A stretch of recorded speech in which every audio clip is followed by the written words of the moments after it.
So magandang araw mga kaigan, break time na naman po dyan. At hindi nga po pala ako nakapag-video kanina nung papasok ako kasi nagmamadali ako kasi nalit na po ako. So yan, nandito na po ako sa labas ng factory kasi hindi po tayo makapag-video sa loob kasi bawal po yan.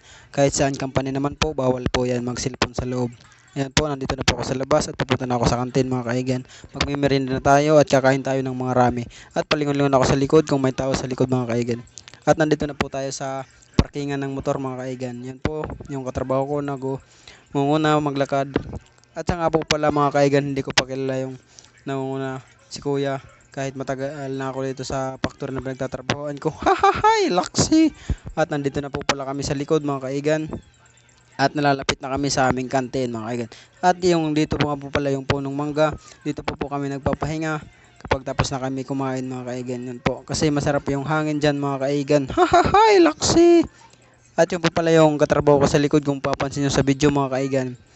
Yo. At nandito na po pala kami sa kantin kung makikita nyo yung bahay na yun yung kulay blue yung pintura. At nandun na naman si kuya mga kaigan. At nandito na nga po tayo sa kantin. Pakain-kain na tayo ng turon.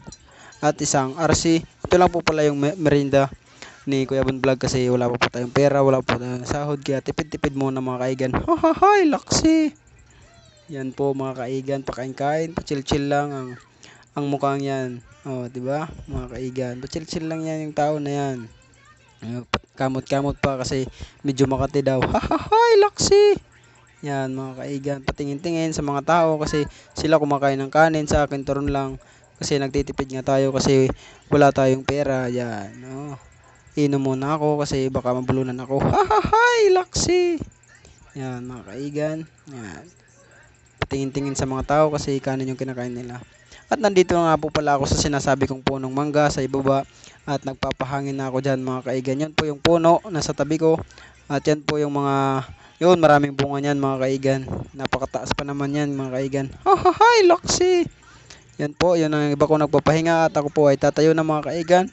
Babalik na po ako sa loob kasi baka mag-overbreak tayo mga kaigan. Hahahay, laksi! So dahil babalik na ako sa loob mga kaigan, hanggang dito na lang video na to. At sana po wag kayo makalimot mag-share, mag-comment mga kaigan. Lalo na mag-react. Hahahay, laksi! So sa mga hindi nakapollow kay Kuya Bon Vlog, mag-follow na lang po kayo para updated kayo sa mga gagawin kong kalokohan na video. Hahahay, laksi! So maraming salamat po sa panonood. Sana po napasayaw ko po kayo sa simpleng vlog mga kaidol. So hanggang dito na lang. God bless you all mga kaigan.